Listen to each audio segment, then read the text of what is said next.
Okay, so ready to dive in. Always. All right. Today we're heading into this Cosmeno realm. That's right. The Cosmeno realm. It's a fascinating blend of, you know, cultural stuff It is. stemming from the urban spirit of Chicago, which, Yeah. I mean, who would have thought? It's not the first thing you think about when you hear urban spirit and all that, but it's there. Yeah. And it's fascinating how that urban spirit kind of transformed into what we now call the Cosmeno spirit. Yeah, it's like evolution, but for culture or Yeah. like spirit. It's like the spirit of the city kind of took on this new form It's and adapted. it adapted, yeah, and it led to this whole set of practices, beliefs. And arrangements even, Exactly, arrangements. like ways that people relate to each other and the world around them. And it's all under this umbrella term, the Cosmeno realm. Right. The Cosmeno realm. And one of the things that really stood out to me within this realm are the Morelessing Rites. Oh yeah, the Morelessing Rites. They sound kind of intense when you first hear about them. They do, they do. A lot of people think it's just like pure deprivation. Like, super strict fasting and giving up everything enjoyable in life. Yeah, like you're just punishing yourself. Yeah. But it's actually more complex than that, isn't it? It is, it is. The core idea behind the Morelessing Rites is this idea of getting more from the healthy, less from the unhealthy. Okay, more from the healthy, less from the unhealthy. Okay. So it's not just about denying yourself. It's about It's about choice. choice, yeah, and making choices that are good for you. Exactly. It's like a conscious approach to both consumption, like what you're taking in, and your activities, what you're doing. So like a framework for detox. Exactly. Detox for your body, your mind, the whole thing. The whole package. Now, you mentioned consumption. What are some of the things, like, specifically that the Morelessing Rites encourage you to consume more of? So they really push for things like healthy teas, produce, lots of fruits and veggies, mineral water. Staying hydrated. Absolutely. And they also advocate for raw foods Interesting. and even print media. Print media. Yeah, like actual books and newspapers. I guess it's a way to be more mindful about the media you're taking in. That's it. Less screen time, more time with.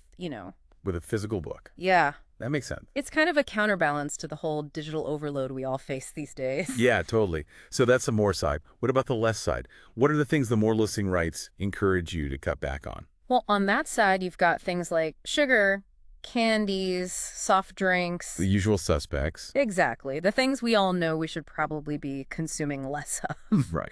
And then it goes on to include meat, alcohol, and tobacco. So it's not just about, like, weight loss or something. It's about, like, But holistic. overall well-being. It's about taking care of your whole self. Yeah. Okay, and it's not just about what you eat and drink either. No, not at all. It also focuses on activities and even thoughts and feelings. So it's about reducing bad habits.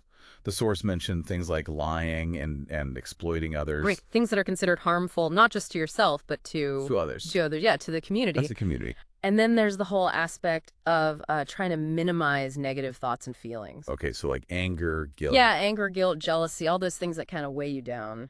But wouldn't avoiding negative thoughts entirely be, like, impossible? You're right. It's not about never having negative thoughts. It's more about like becoming aware of them Okay. and then developing strategies to manage them so they don't, Take over. take over. Yeah. So it's more about shifting the balance, not achieving some kind of perfect state of positivity. Exactly. And it's interesting because while the basic principles of the Morelessing Rites have remained pretty consistent, the ways people actually practice them have evolved. Oh, really? Yeah. How so? Well, initially it was very much about strict abstinence, like completely cutting things out. Okay. But over time, it's become more about like working around challenges and finding creative solutions to fit these principles into modern life. It's like the rites themselves have adapted to our busy, Yeah. always-on world. Exactly. It's less about rigid rules and more about mindful choices. More about the spirit of it, I guess. Yes, exactly. And, speaking of adapting in different traditions, isn't there also a connection to that Ekadashi fasting? Oh, yeah, you're right. There's definitely a link there. Ekadashi is a Hindu fasting day observed on the 11th lunar day. 11th lunar day. Okay. And it seems to have influenced some aspects of the Morelessing Rites. It's really interesting how these practices kind of blend together. Yeah. It's like they've taken inspiration from different traditions, different ways of thinking. It's almost like a cultural fusion. Exactly. And you know what? It actually reminds me of some other things like, those reverse phase health programs you hear about sometimes. Right. Or even the Lenten season, which is a Christian tradition. Interesting parallels, aren't they? Yeah, they are. I mean, obviously they're different approaches, but there's this shared idea of intentional self-regulation. This conscious effort to, step back from certain things and focus on others. Yeah, exactly. It's like this human need to detoxify and improve ourselves Mhm. that like cuts across cultures and time periods. Totally. So we've explored this whole world of the Cosmeno realm. We've unpacked the Morelessing rites, their structure, their purpose, and how they've evolved. But like, what does this all mean for our listeners? That's the big question, isn't it? Yeah, it is. Could they take some of these ideas and apply them to their own lives? Right. Could they benefit from incorporating this principle of, more from the healthy, less from the unhealthy into their daily routine? It's definitely something to think about, right? Absolutely. It doesn't have to be this huge, overwhelming thing. Maybe it's just like swapping that afternoon soda for a glass of water. Or maybe taking a break from social media and going for a walk in nature. Yeah, exactly.